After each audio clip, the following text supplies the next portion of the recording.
Have you ever wondered how a single act of kindness could transform your life? Picture this, a cold, dark night. A man walking alone, weighed down by his troubles. A child's scream piercing the silence.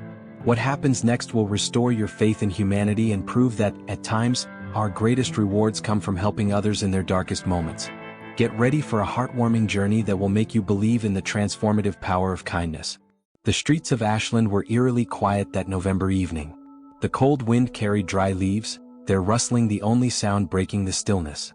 Mark, 32 years old and working at a hardware store, was walking home after a long day.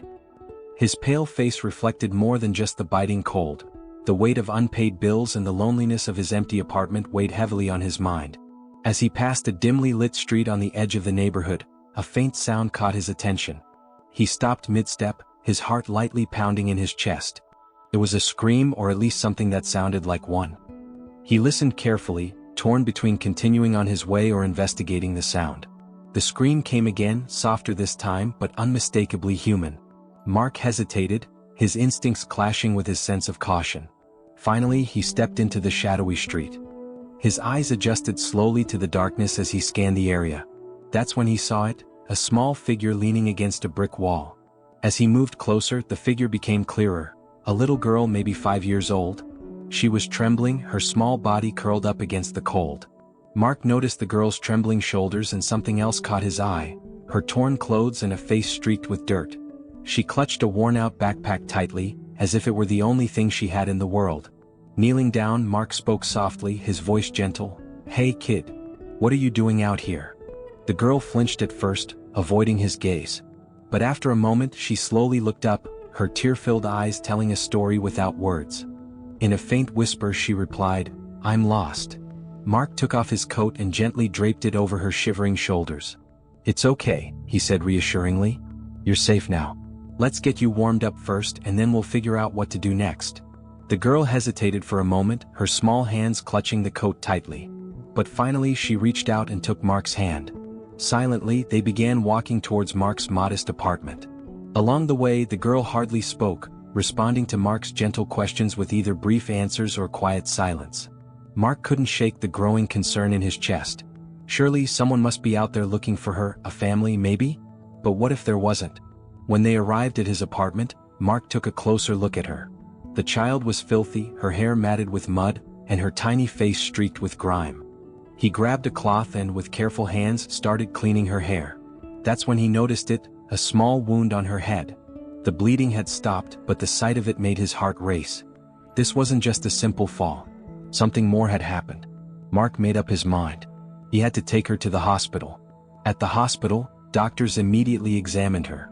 Along with the head wound, they found small scratches on her body. The mud in her hair and the algae on her clothes suggested she had fallen into a river and been carried some distance. Mark felt a chill run down his spine. What if he hadn't found her in time? Police officers arrived shortly after and began asking questions. They took Mark's statement and searched for recent reports of missing children. The next morning there was a breakthrough. A woman had reported her daughter missing. She was contacted immediately and rushed to the hospital. Doctors informed Mark and the police that the girl had suffered temporary memory loss due to the trauma. She would need rest and monitoring to recover. When the woman arrived, she burst into tears upon seeing the girl, claiming her as her daughter. Yet, despite her mother's presence, the girl showed no reaction. Her blank expression tugged at Mark's heart. To confirm her claim, the woman accompanied officers to retrieve her daughter's birth certificate and ID. In the meantime, Mark waited anxiously. He couldn't help but feel conflicted, relieved that the girl had found her family but haunted by what could have happened if things had gone differently. Eventually, the woman returned with the necessary documents. The police confirmed her identity, and the girl was indeed her daughter. Overwhelmed with gratitude, the woman thanked Mark repeatedly, tears streaming down her face. Mark, while trying to stay composed, could only nod. That night, as he walked back to his apartment, his mind was heavy with thoughts. He was grateful the girl was safe, but the weight of what had happened and what might have lingered in his heart.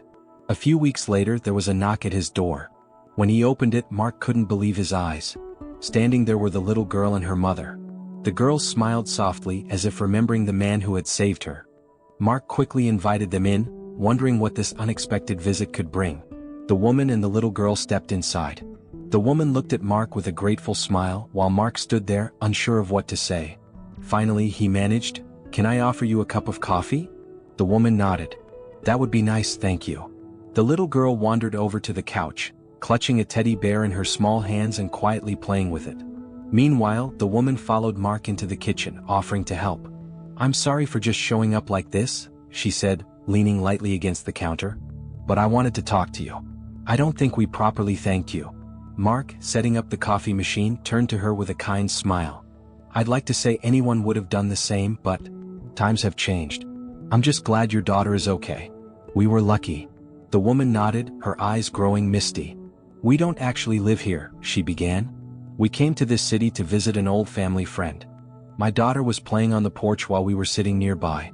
Then we saw an elderly man collapse on the street. We rushed over to help him. It couldn't have been more than 2 minutes, but when we turned back, she was gone. She must have fallen into the river. I still can't believe it." Her voice trailed off as tears welled up in her eyes. Mark placed 2 cups of coffee on the counter and gently asked, "How is she now?" "She's doing great," the woman replied, wiping her tears. "Her memory has come back, and the doctors say she's perfectly fine. She remembers you too." The woman smiled as they returned to the living room. The little girl looked up as they entered and, without hesitation, ran over to Mark. Wrapping her small arms around him, she said softly, "Thank you." Mark knelt down, startled but touched, and gave the girl a gentle hug. As she returned to her spot on the couch, her mother sat back and began to speak again. "My husband and I work in a big city," she explained. "We're leaving tomorrow, but we couldn't go without seeing you first. We owe you so much." She hesitated for a moment, then reached into her bag and pulled out an envelope. "Please take this," she said, holding it out to Mark. Mark looked at her, confused. "What's this?" he asked. "Please," the woman said earnestly, her voice trembling. "Let us thank you properly. You didn't just save my daughter. You reminded us that there are still good people in this world. It's not much, but it's a gesture of our gratitude." Mark hesitated, the envelope heavy in his hands. "This really wasn't necessary," he said, his voice filled with humility. "It was," the woman insisted with a smile. The little girl gave Mark another quick hug and the 3 of them said their goodbyes. As the door closed behind them, Mark sat down on his couch, staring at the envelope in his hands. Finally he opened it and froze.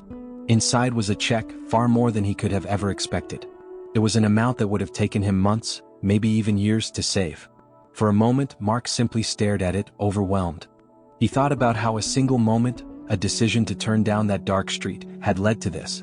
He couldn't help but feel grateful, not just for the money, but for the reminder that even in a world full of uncertainty, small acts of kindness could lead to something truly extraordinary. If this story touched your heart and reminded you of the power of kindness, please like this video and subscribe to our channel. Let's come together to inspire more people to believe in the goodness of humanity.